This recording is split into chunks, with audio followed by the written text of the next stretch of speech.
We'll see exactly what they want to change up with that strategy for TT on the blue side. But the Silas is the first ban, so we're already changing some things up here. The Elise going to join that Silas on TT's bans. The Rumble had already been banned, and so is the Skarner. 100% win rate, by the way, but only one game played, you know? The fact it was banned in 88 straight games during the regular season is actually insane. It's now slipped through a couple of pick bans and hasn't been, you know, immediately taken off of the board, but still, it is so strong. It doesn't surprise me at all to see that one taken off of the board. What does surprise me so far is that we haven't seen the Callista taken away. Now, if BLG don't want to ban that with their last pickup, do ThunderTalk just want to grab that one almost immediately? Because if anybody can pull it off, even into a potentially bad matchup with you having to be 1-it, 1xN and Feather could totally do that. At the same time, if you don't grab that one, you are so setting up Elk and On to have an incredible performance on this champion. It's so very strong at the moment, but if you don't ban it, what is it that you think is more impactful? The Yone, we've been talking about how that's strong. Interesting that that's going to be a ban for BLG on both blue and red side. That means they are genuinely really worried about SeTab on this one, but you have left that super prio pick in the bot lane available. Do they go for it? Do they feel like they have something into it? Are they just going to let it? You do not want to pick the Callista into the Ashe. So TT will ensure that BLG do not want to go with that pick here, as they do grab the utility pick of the Ashe. Yeah, and I was wondering as well when we were going to get to see the Ashe. It has hit the ban table for the first couple, but it's again one of those top priority picks. It hasn't exactly been B1'd as much as it was previously, but it's still so great. If we're talking about non-committal engage, what better than the Ashe? You look excited for this one, though. It's the Jax Gauntlet Throne. Oh my god. I mean, there's always going to be something that slips through in Fearless, and we get Bin's signature Jax to try to take them to match point. We also get the Rise that's been bumped up in priority, but you have to have an answer here if you're Hoya. Yeah, what do you want to pick up into this matchup? I can see Hoya just sort of conceding it, sitting back, taking something a little bit tanky, a little bit more ranged, not wanting to go toe-to-toe. At the same time, Hoya has also had some pop-off performances. This could potentially be into that top lane. You can move it around as well. And actually, I love this Brom pickup right here. It can stop a lot of what you're trying to do. Actually, with all of these champions, oh my lord, I think the Brom is the sort of thing you usually pick up into the Jhin, right? All of a sudden, that's sort of picking yourself a counter right here as Knight. Now, depending on what support you get for yourself, this bot lane could be so tricky for Elk and On to actually try to play around, because this bot lane, you don't get to move. You really don't. The second that you land the first auto attack as the Ashe, that's it. Swifties ain't going to help you. I'm a known Jhin aficionado, and I'm sorry, it sucks. We'll see if they want to put more focus towards those solo lanes, especially because that's what it seems like they're putting all their resources to. Maybe a counter pick in the horizon for Wei. Maybe we get some flexibility there, but I could see BLG saying, let's continue asserting our dominance, give our two brightest players in Bin and Knight the tools of the destruction of TT. We're in the second phase of bans, though. We get the Victor and the Yasuo ban by BLG on that red side. On TT's blue side, they will ban away that Karma. We'll wait on that last ban as well. It really does warm my heart to see the full fear respect that BLG are putting into SeTab on these AD carries in the mid lane. You know, both the Yoda and Yasuo hitting the ban table, I mean, they pop up relatively often, but that's still, you don't exactly usually ban both of them away. Final ban will be that Lee Sin, so BLG still need to pick themselves up a support and potentially a jungler, unless you want to do something really weird with the Jax right here. Ooh, that would be a really nice setup tool. I mean, that Lilting Lullaby is going to do wonders for Knight and Bin to get set up in their own regard. Yeah, that's the long-range non-committal engage that you kind of needed to start this composition working. Still pretty squishy, though. Tricky to kill, but very squishy. BLG still kind of in need of a tank. We've said that previously and not ended up getting one. ThunderTalk, they're kind of flicking through all of the control mages available to them right here. God, I just think the last Lilia that is burned in my brain is poor Diente. Just doing everything he possibly can on that pick and them still losing the game. My God. Hopefully that's not the same case for Wei this time around. But it is going to be the Azir for SeTab. So a lot of setup and a lot of CC chaining on this composition for TT. I like the look of this for TT. This is much more their kind of composition. Relatively easy to execute in terms of the team fights. Got the long-range non-committal engage. That's a little bit of extra long-range non-committal. There's a situation here where you can combo the Ashe ulti into the Gragas ulti to bop somebody back from miles away, and that could be a great one. The level of CC for ThunderTalk as well. No champion here comes to the table without some sort of engage, and it is going to be the Alistar to lock things out. I like this as well out of BLG. They needed themselves something big and tanky that can both be an engage tool but also a disengage tool, and I think the Alistar fits that bill perfectly. A little bit different focuses again this time around. BLG, a lot of side lane prowess here. I mean, they have a ton of setup for Bin and Knight. TT on the other side, they're looking a little bit more of that team fight setup composition and waiting till those big objectives come through. Yeah, it's very much the way that we expect TT to play. BLG, I think they are a little bit more versatile in the sort of style that they can play. They've had their best success versus ThunderTalk in the more teamfight orientated style of composition, but that doesn't mean that that's all they can do. And I'm really excited to see what we get with Bin on his Jax. Sat in a side lane, doesn't necessarily need to come in and join onto these team fights. At the same time, though, totally can. If you can be the thing that stops 1xM from being able to sit and hit with this Ashe, that's another great way to show up on this signature champion. So exciting. Oh, man. They keep picking him, the early picks, and it worked out game 2. See if it works out game 3. It's where we have to reiterate a lot of the storylines coming into this. TT were the first seed of that group for them. It is literally a rematch of the deciding factor in that group C, and being able to see them kind of go toe-to-toe now, see if this is going to be another 5-game series. It means a lot for the differing roads between BLG and TT. But greatness is only conquerable, and we'll see if they can do so here. A lot of similarities in some of the tried and true compositions for both these two teams, and one of them has to take a step forward onto match point. We get into game 3 now. Here we go, and straight up lane swaps coming through right here. ThunderTalk immediately sending their bot lane up towards the top side. Now, as much as we said it was going to be a miserable time for Elk and On to try play this one out, if you can make that miserable time happen for Bin instead, that's a better way of playing this one. If you can really try to pressure onto this Jax. At the same time, we've seen it previously where there's been a real struggle for these lane-swapped bot lanes to actually get anything really going. They aren't able to pick themselves up as many plates in the top lane. Maybe you can grab the grubs, but every time it's being traded for the Drake. I've seen a lot of teams lane swap, and it works fine, but it doesn't get them ahead any more than them sitting in the bottom lane matchup would have anyway. I'm very curious if we, because honestly it feels like both teams would be perfectly fine just taking it easy and like farming it up to level 6 and then getting active. If we see anything, I think it's gotta become something in these 2v2s as well, if there's going to be any kind of early action. But right now we will see the response to that lane swap. We'll see what they can do to kind of dissuade this. We're going to get a weird map state here, but it also means more priority towards those early objectives. Yeah, if you can try play around these grubs, get your jungler up into this top side as well, as both junglers are starting down towards the bottom side of the map, will be working their way up. It's a mind game. It is. Oh, he didn't get the... It's fine. Dancing Grenade didn't need to kill anybody. Don't worry about it. It's all fine. It's not like that's a great way to get your first set of CS right here. It's all good. It's not going to be the deciding factor in this matchup. What might be is the jungle intervention. Can you get involved in this lane? Now, Lilia... The early heal. Wow. I mean, they know immediately. They can just chase him down. On has no reprieve, no escape except for his flash. And TT know exactly how to handle this 2v2. This is part of why I was a little bit surprised as to why BLG wanted to come join into this 2v2 in the top lane anyway. Unless they fully didn't know the lane swap was happening, which they shouldn't have done. It was obvious that 1xN and Feather had headed up. I think they were spotted out fully as well. Why do you want to play into this one? The real answer is because you want Bin to have a better lane matchup. You want Bin to be able to show up on his champion and get the 1v1s versus Hoya in a way you're not going to be able to versus this bot lane of ThunderTalk, and then be the main carry for your team. But it does mean that Elk and On are going to have a bit of a miserable time coming into this one. They just need to survive. I don't think anything explosive is going to happen for BLG. They just need to get through this one.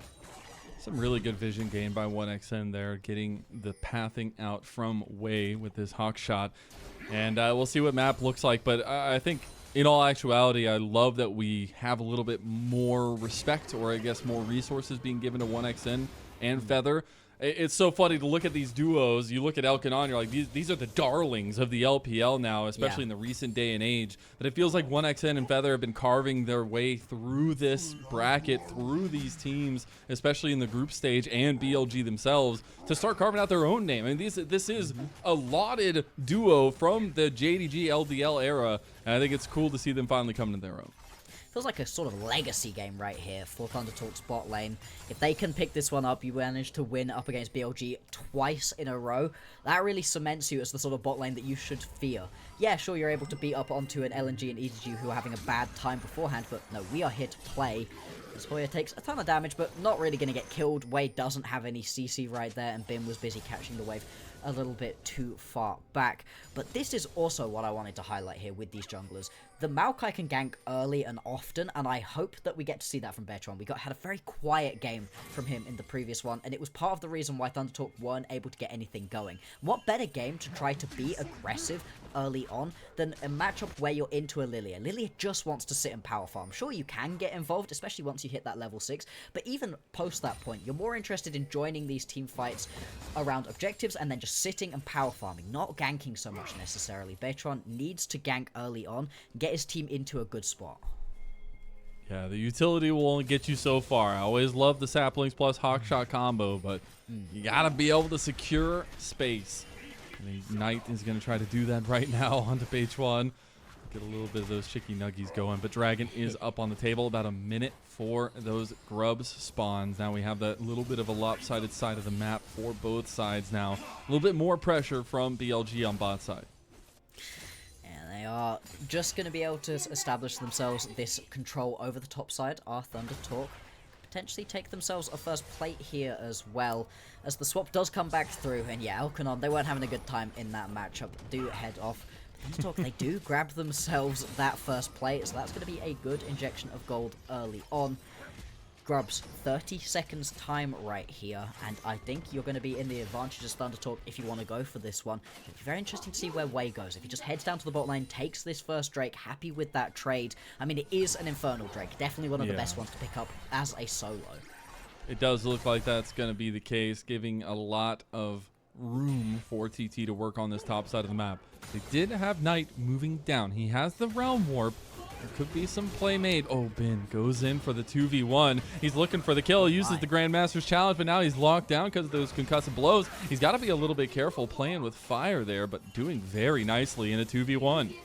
Yeah, 2v1, and it felt like he was taking no damage right there. Was just able to survive for so long, using that Counter-Strike very effectively. Still, it does mean that we are going to see this split of objectives going on over. Beichuan picking up these grubs, and Wei alongside Knight grabbing this Drake. Bin continues to take a ton of damage here, and actually, Beichuan is in the area. They could potentially look for a dive. Now, if it was tricky to dive onto the Camille earlier, this is going to be even harder to do, but they do have a wave incoming. ThunderTalk, you need to execute this one to perfection.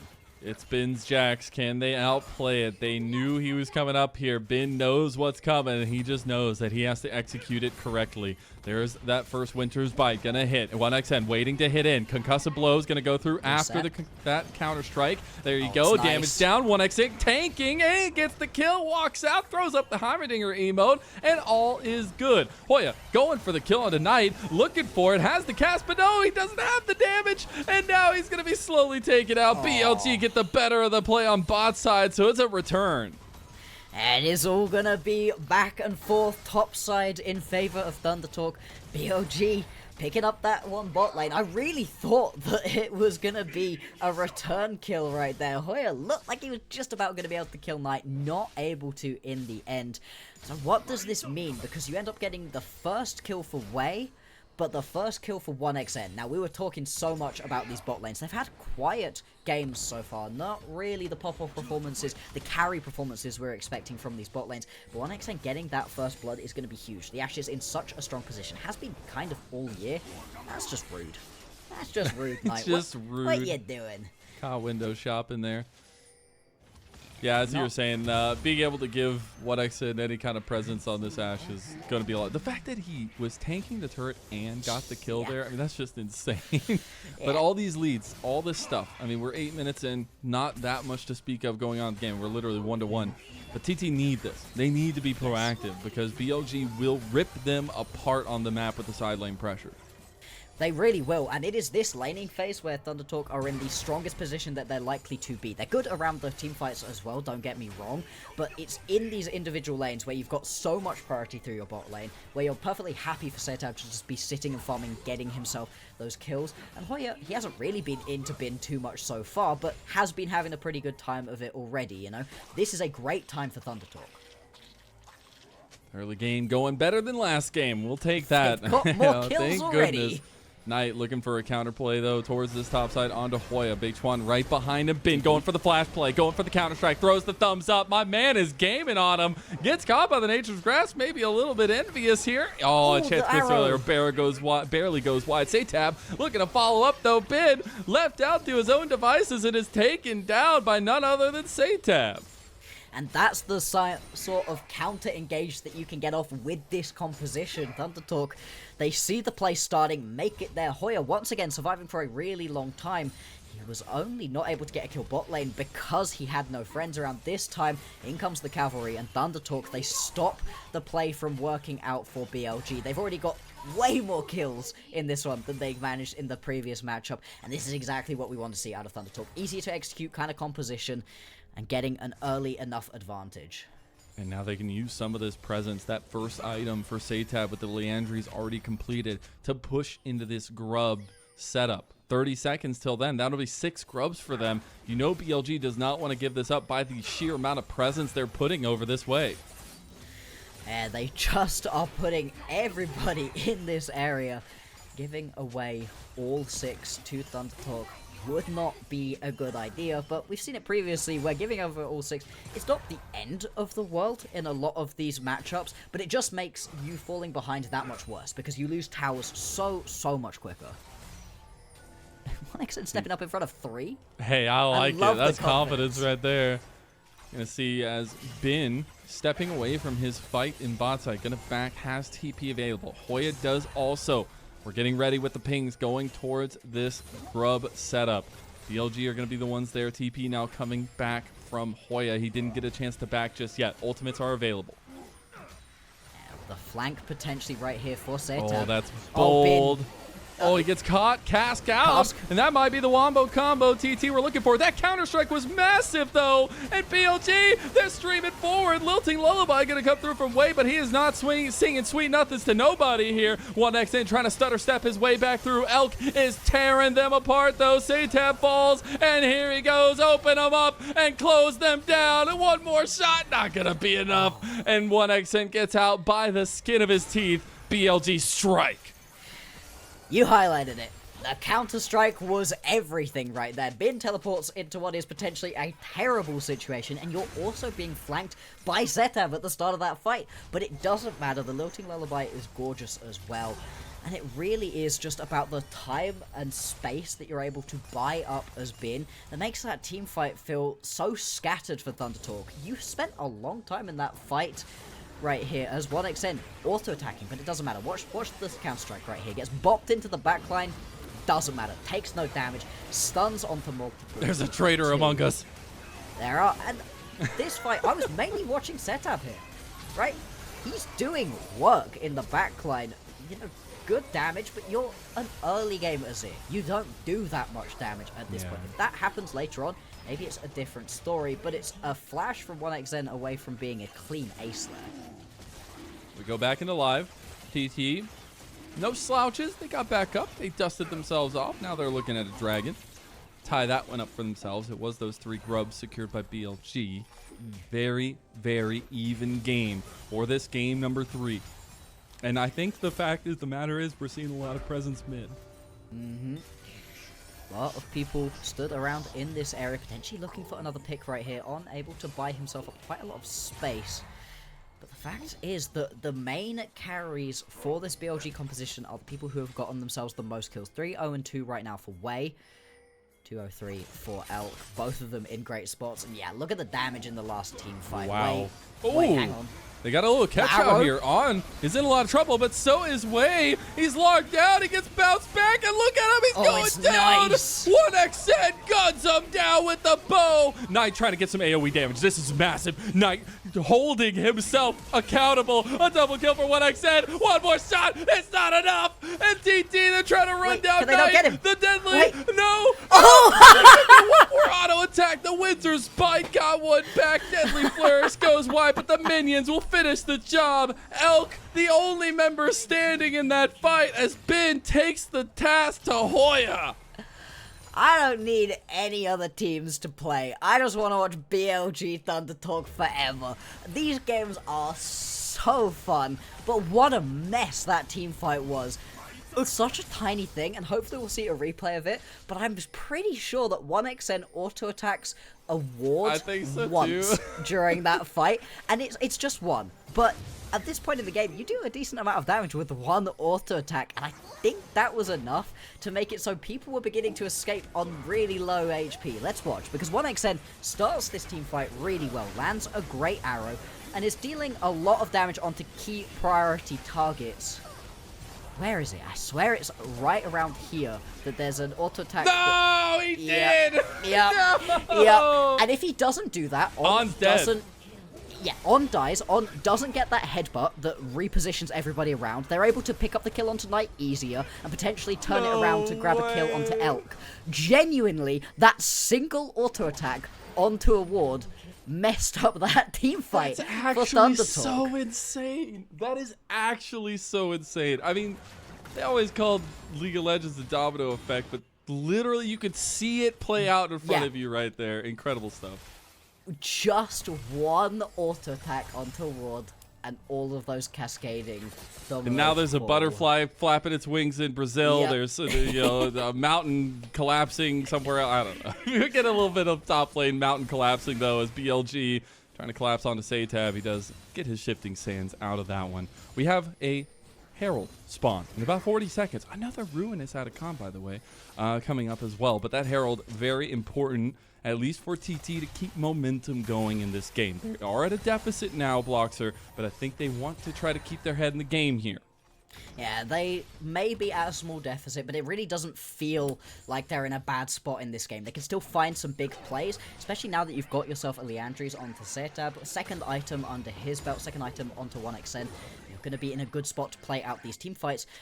And this is the thing. Every time we've seen TT win against BLG, it's been because they've found a huge team fight. They need to fight at every available opportunity. Yeah, like you said, Herald's going to be that next big one. Okay, we'll see. Or just randomly mid lane. Why yeah, not? I mean, hey, we'll ram it up, I guess, for the end of the LTA that happened today. You know, we'll just give them a little bit of a harken back to. The Rift Herald has already started up and already chunked by TT. BLG moving in. They do have TPs available for both top laners, so maybe they want to try to move over, but BLG looks like they're giving it up. Oh, no, On just goes in for the flash play. Okay, baby, let's go. The cow's going ham, and it's a little bit of beef for dinner here. TT getting locked out. Look at Ben. You give him his signature, Jax, and you're begging for him to go Giga Ben on your ass. As now Beichuan locked down, BLG are ripping him a new one. Yeah, just about. 1xN? Wait, 1xN? Okay. Okay, he doesn't get it. Oh, that would have been fun to get a kill back. 1xN, the only survivor of that bloodbath right there for BLG.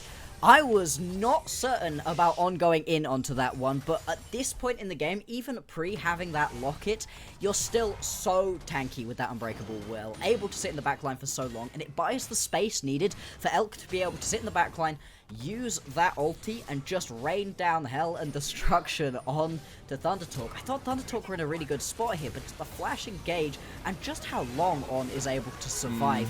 He's just sat taking all of the auto attacks from 1xN, and that's not a priority target. It's only at this point where 1xN is actually able to hit somebody he really needs to. Now, what happened between 1xN and Knight? Because this is what we didn't see.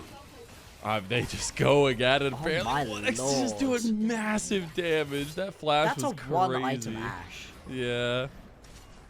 Damn. Because once you got that second item under your belt, that fight goes a little bit differently.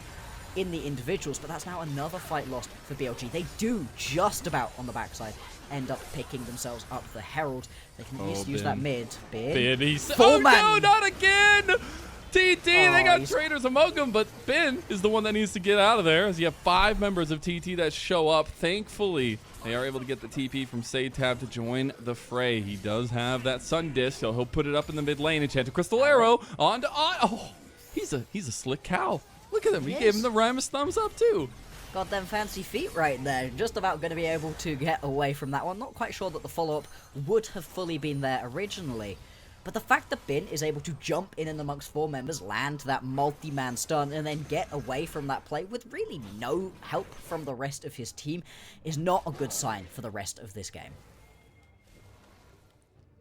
We think about that game 1 and how dominant it was for TT. Then the dominance that BLG replaced that thought process with going into game number 2, and now a very even outing from both these two teams. Feel like everything's getting a little bit right in the world, but if you're talking about right in the world, you're talking about one person on BLG, it's the fact that Elk is 6-0-7, working on 3 items on the Jhin, a guy that needs to put down the up-and-comer of 1xN.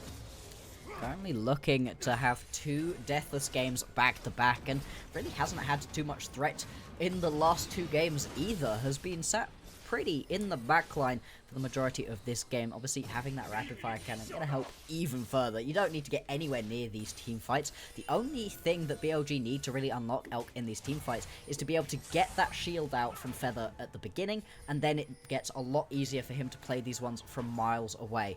I've got Drake spawning. Actually, I was going to say soon, but we really don't. We're just sort of stood around in this bot lane. Ruin his Hadakon. Do we want to go for it? Please no. Do not go for this. Did they watch the Mazel video? That's the big question. Probably not. I'm going to say absolutely not. But it'd be really funny. I think, though, with a little bit of the setup right now, TT are looking to press a couple buttons, see where they can crack the armor of BLG, using some of that utility they have. I think with this composition, they're perfectly fine with where they're at right now, though. They get hit by the lilting lullaby, double counter-strike, and now BLG throw their own bouncy castle back at TT. Nice out there. Look at him fly. He's zooming. Enchanted Crystal Arrow will lock him down, and he will finally fall slowly but surely. But BLG, they've rounded the corner, and they've rounded TT up just like the cattle they are, as now Wei is looking for the combo here to slow them down and maybe find a deadly flare from Elk. Luckily, that sapling will slow them down for TT, and they will just walk away with 3 dead members. And that's just another snap engage right here out of BLG. Hey, we were excited to potentially see some flashy Camille play out of Bin, but no. It is the Jax that is just looking gorgeous in this team fight. They finally do manage to get a kill back to TT. Knight does die on the backside of that fight, but it really doesn't matter. You once again established yourself so much control across this map. Beichuan, we can see him here just kind of picking up the scraps in his jungle. I don't know what ThunderTalk could do to fully turn this one around. Obviously, what they have to get as the outcome is obvious. Kill Elk. Get into the backline and kill Elk. But surviving the engage and the tankiness and the survivability of Bin and Wei is so tricky that how do you even get there? I mean, I'm going to... Oh, God, the start of the double swirl seed into the lilting lullaby was a hell of a start. But Bin coming in here, I mean, I need somebody to go ahead and go make me a graphic in their Photoshop that's like one of those like Jurassic Park's enter at your own risk signs, and it's just Jax Bin standing behind it, because you give this guy his pick, he will put you in the trash. And this game has been one of the best I've seen in a while. He is completely dismantling, even though he's got no kills right now. This isn't the sort of solo kill Hero Bin. Jax moment, you know? Yeah, he's just playing for the team right now, buying the space needed, and that's what you want from this composition. Lilia, Ryze, Jhin, that's your damage in this game. As the Jax, you just need to get them in a good position to be able to do that. Now we've got 30 seconds or so until the next Drake gonna spawn. Like you said, Atacant also available. It is Ruiner, so less priority onto this one. It's not going to give you quite the same level of buffs. It's be interesting to see where these teams go. There is so much vision set up right now for BLG around this bottom side of the map, and almost none for ThunderTalk. The night is dark and full of terrors, some may say, and TT, you're definitely saying that right now. Look at Hoya. He's got an angle. Maybe it's it. Maybe it's the time. Maybe it's Elk they find. Oh, he goes for the flash play. Enchanted connected as well, but they're split focus. Way is the target right now, but he gets the lilting lullaby out at the last second. What? That might have been a 9-man sleep. He's alone. He's alive, and it's deadly as they are falling one by one. BLG are losing members, and they might have gotten the turnaround now. Knight and Bin, the ones that got the picks, the ones that have the moment, and there's the counter strike. Bin, he wants it. Leap strike in, and it might be a double kill for 1xN, but he is down for the count, and now Elk has surrounded SeTab and taken him a new one. Oh, it's much closer as a team fight right here. BLG, they don't get away with that one cleanly, but that was another full engage out of ThunderTalk that doesn't end up with a team fight win for them. They still don't manage to kill Elk. 700 gold, the shutdown currently, and that was ThunderTalk throwing everything at the wall. And it's so funny, we literally talked about how Elk was the guy in game 3 and 4 in their last series to just up the ante. And here he is doing it on the Jhin in a pivotal game. The cleanse, the flash, Elk has all of his key tools still available to him. He's able to get away. Actually misses quite a lot of these shots. Doesn't end up mattering too much in the end. And this, at this point, I'm like, right, this is a one team fight for ThunderTalk, surely. But they get potentially a little bit too aggressive trying to jump in onto Bin and onto Knight and get taken out. They've got themselves that fake tower above them. You can see above where SeTab is right here that they could potentially have fallen back to, maybe lived having at least a little bit of a win. I can get SeTab's decision here. If you can get the kill onto Elk, it's 700 gold worth of shutdown. He doesn't get it though. It's so close. So you can see the crowd going wild for that one. Hey, they went ahead and started up the Atacon. BLG, they're moving in. I love that TT just don't stop swinging. It might be a swing and a miss, but it's swinging nonetheless. Elk picks out Hoya. No more big booty slam coming through for them, and they got to be a little careful. Beichuan knocking on away, but now he's caught by himself. Realm Warp coming through. BLG is surrounding TT, and they might be screaming to the heavens, but it's mercy, mercy, please, as Elk goes for a 4th shot, and the tree is done. BLG are just dominating now. I like that ThunderTalk try to get aggressive, but never around Atacon, please. It doesn't work out. The majority of the damage done to Beichuan in that fight is done by the Atacon. You lose out onto that objective. You're going to lose out onto the Baron as well. And BLG, if they weren't in a commanding position before that team fight, certainly are now. TT gonna pick up the scraps. That is their journey on Summoner's Rift right now. As they take a side lane turret, that Baron will go over. The Atacon will go over. The Ruinous with all those buffs to the passive. Face at least checks come through. Knight. Yeah. Never mind, he face checks Knight and gets chunked at that point, and then Elk with the snipes. It's just so nice. Lands one, Feather doesn't manage to knock the second one. He has the shield up as well. Like, I was so confused by the pickup of Jhin into Brom, but yeah, it just doesn't work out for them, even though the Realm Warp gets 1xN just gets womboed. It does. At this point in the team fight, you've already lost it. Even if you've still got some relatively high health members, it's already over because you've got Bin in the backline, jumping in, stopping anybody from being able to do any real damage. Now, ThunderTalk, they're getting pushed further and further back into their base. If they want to win this game, they have to get the shutdowns right now. There's one top side, and more importantly, there's one on this deathless Jhin.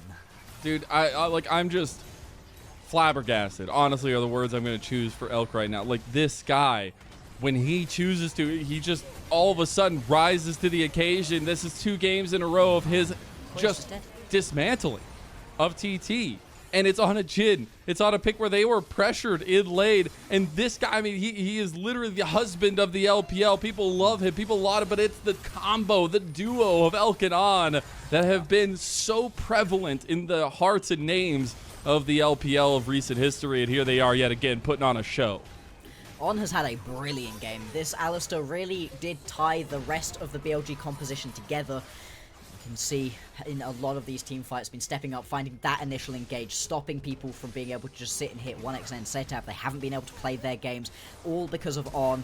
Oh, Beichuan going for the play. They get the Glacial Fissure across too. Beichuan just dies. He may be solved. No, Bin in the back line. Finds the back backline multi-man counter-strike. There ain't nothing left for TT here. They need to go on and get, because BLG are come to town and they've come to play. Sion might go silent for TT, but they will be raucous for BLG as the comeback is real and they're looking to go to match point here. Yeah, that's gonna be game right here. Nothing that ThunderTalk can do. All in the fountain. And BLG, it wasn't as clean as the previous game for all but Elk, but it was still dominant pretty much from the top of this game till the end. And this is the BLG people have come to know and love. BLG are standing on business. The only thing they have that's in their sights to accomplish here in Sion is to come away with the championship, to come away with that Silver Dragon Cup and go be the representative at first stand for the LPL. That game one gave us a little bit of a shocking, but these last two games, it has been clinical by BLG, and this is the team that people expect to make this lower bracket run all the way to that championship. Yeah, this should be a minor speed bump in the road to victory for BLG. ThunderTalk, they really showed up in that game one, but the last two games, they just haven't quite been able to get the footholds going. I like the composition out of ThunderTalk a lot more, but BLG, and specifically Bin and On, played incredible games that were not particularly flashy overall. Although Bin was getting into the backline, jumping in, it was pretty fun. He wasn't really getting a lot of kills, he was just setting up for the team so well. You can't play a Deathless Jhin game without a lot of support from your team, and everybody was pitching in. Yeah, everybody. And it's so funny. We talk about this team all night. We're like, who's stepping up? Multiple times now. We've had multiple members step up on this superstar team. So when you have moments like that, you got to feel good as a BLG fan that you're getting a little bit of the taste of what should be coming here for them. Now on TT's side of things, draft looking better. Some of the decisions in those tight, stressful moments, you have to start thinking about, does the veterancy really affect this series? There's a lot of stress coming into the final game. I mean, you only have your life left here, and now only one game potentially left, and TT not able to deal with the moment. Yeah, I hope that, as we've been saying, the lack of pressure on this team from external sources can let them play free, but at the same time, this does mean a lot. You want to do more. As much as ThunderTalk can be proud, even if they lose the next game, they don't want that. They want Silver Scrapes. They want to win up against BLG. Eliminating these titans of the LPL would be so exciting for them. And hey, we're getting into the depths of Best of 5 Fearless. You know, there's not a whole lot of that top tier of champions left available, and there are some of the really interesting ones. We were talking about it previously. What about things like this Callista? They have still been sat on the ban table so far. Yone, maybe it gets through. Hey, yeah, maybe you had decided you don't need that one. I'm expecting ThunderTalk once again to be on blue. They haven't actually won on blue today, which is interesting. They had previously only won on blue side, so maybe they've shattered that curse, but still, I want more from ThunderTalk. I really do. I want to see a 5th game of this matchup because it's so fun. Yeah, it's one of my favorite matchups we've had. I mean, the fact that we get to see this matchup again from that group stage, it writes the story itself, but the fact that it's delivered in a lot of ways both times, and those expectation setting that we talked about beforehand for TT going into the split, and the fact that they were first seed coming out of the group is such a cool story in its own right, and I just want to see more games from these two teams. As we take a look at the stats from that last game, there was a lot of helping hands, but hey, Elk comes away with 28,000 damage on the Jhin. Yeah, you'd have to imagine that Elk is going to be our